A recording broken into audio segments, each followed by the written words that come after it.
로마서 9장 19절에서 29절입니다. 키워드는 토기장의 비유, 은혜와 복음, 방향전환입니다.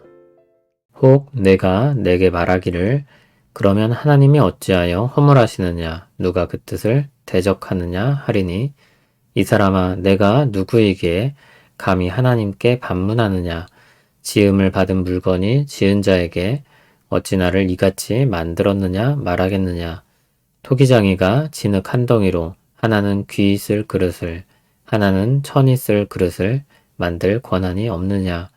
만일 하나님이 그의 진노를 보이시고 그의 능력을 알게 하고자 하사 멸하기로 준비된 진노의 그릇을 오래 참으심으로 관용하시고 또한 영광 받기로 예비하신 바 긍휼의 그릇에 대하여 그 영광의 풍성함을 알게 하고자 하셨을지라도 무슨 말을 하리요. 이 그릇은 우리니 곧 유대인 중에서뿐 아니라 이방인 중에서도 부르신 자니라. 호세아의 글에도 이르기를 내가 내 백성 아닌 자를 내 백성이라 사랑하지 아니한 자를 사랑한 자라 부르리라. 너희는 내 백성이 아니라 한 그곳에서 그들이 살아계신 하나님의 아들이라 일컬음을 받으리라 함과 같으니라. 또 이사야가 이스라엘에 관하여 외치되 이스라엘 자손들의 수가 비록 바다의 모래 같을지라도 남은 자만 구원을 받으리니 주께서 땅 위에서 그 말씀을 이루고 속히 시행하시리라 하셨느니라. 또한 이사야가 미리 말한 바 만일 만군의 주께서 우리에게 씨를 남겨두지 아니하셨더라면 우리가 소돔과 같이 되고 고모라와 같았으리로다 함과 같으니라. 아멘. 하나님께서 주권적으로 베푸신 긍휼에 대해 말했습니다.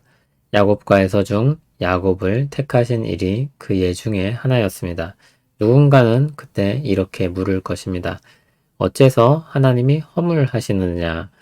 하나님의 주권으로 행하신 일인데 사람에게 책임을 물으시냐는 것입니다. 이렇게 질문을 던지고 답을 합니다. 20절에서 말하길 이 사람아 내가 누구이기에 감히 하나님께 반문하느냐. 사실 그렇게 반가운 대답은 아닙니다. 하나님 주권에 속한 것을 반문하냐는 것입니다. 좀 더 이야기를 들어보겠습니다. 토기장이의 비유를 들어 설명합니다. 토기장이가 진흙 한 덩이로 그릇을 만듭니다. 같은 진흙으로 두 그릇을 만드는데 하나는 귀 쓰이는 그릇, 다른 하나는 천이 쓰이는 그릇입니다. 이 그릇은 사람을 가리킵니다. 그런데 하나님이 타락하여 진노 아래 놓인 그릇을 오래 참으심으로 관용하셨습니다. 영광받기로 예비하신 긍휼히 여기기로 한 그 그릇은 그 영광의 풍성함을 알도록 하셨습니다. 그게 무엇이 문제냐는 것입니다. 앞에서 모든 사람이 죄로 인해 하나님의 진노 아래 놓여 있음을 생각한다면 그들 중 어떤 사람들에게 긍휼을 베푸셨는데 그것이 잘못이냐는 것입니다. 긍휼을 얻은 대상은 24절에 의하면 유대인 중에도 있고 이방인 중에도 있습니다. 그리고 그들 중에 우리도 있습니다. 이방인 중에 긍휼로 부르실 뜻은 이미 25절에서 호세아서를 인용하고 있듯이 구약에 계시되어 드러났던 것입니다.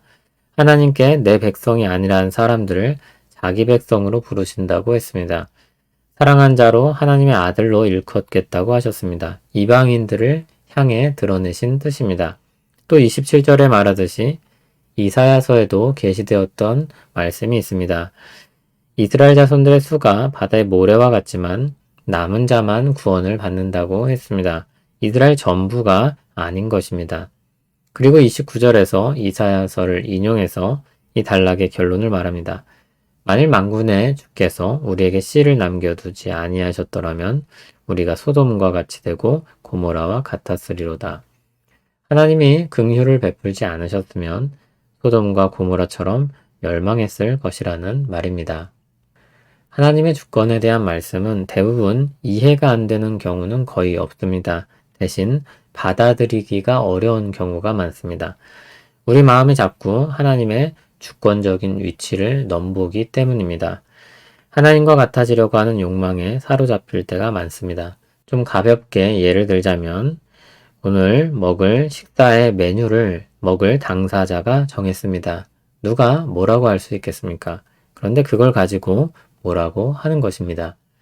로마서는 거기서 한 발 더 나아갑니다. 식사로 뷔페를 먹기로 정했는데 어려운 처지에 있는 아이들을 잔뜩 불러서 비용은 다 자신이 지불하고 같이 먹기로 했습니다. 누가 뭐라고 할 수 있겠습니까? 그런데 그렇게 불려온 아이 중 하나가, 아니 여럿이 뭐라고 하는 것입니다. 내 친구는 못 왔다는 것입니다.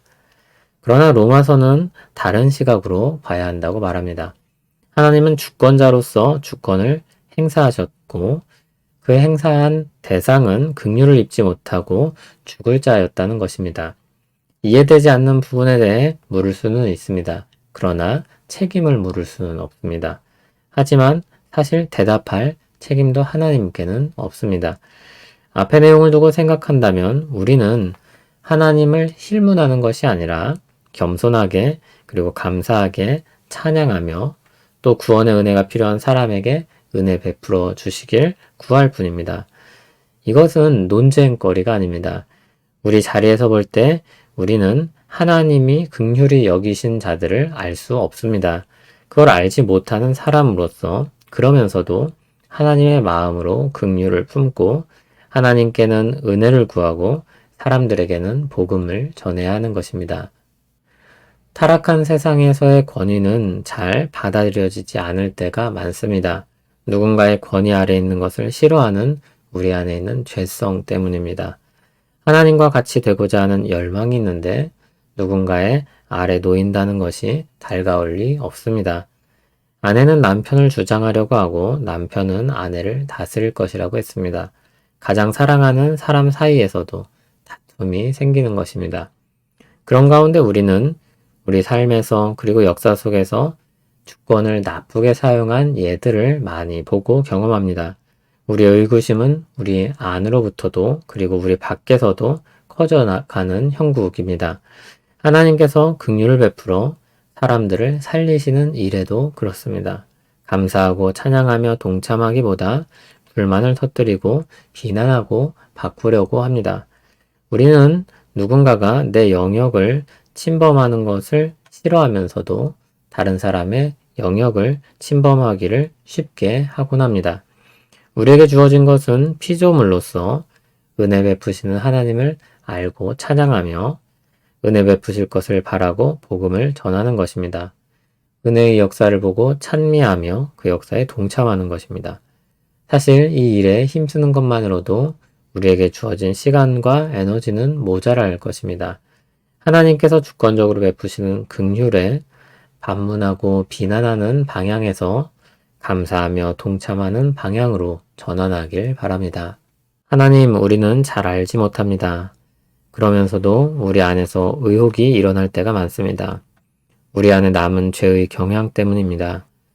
우리에게 주신 긍휼과 사랑의 마음으로 하나님의 주권을 넘어서는 것이 아니라 은혜를 구하며 그 역사에 동참하는 쪽으로 우리 마음을 새롭게 하여 주시옵소서. 하나님의 긍휼의 역사를 더 많이 보고 듣게 하옵소서. 예수님 이름으로 기도합니다. 아멘.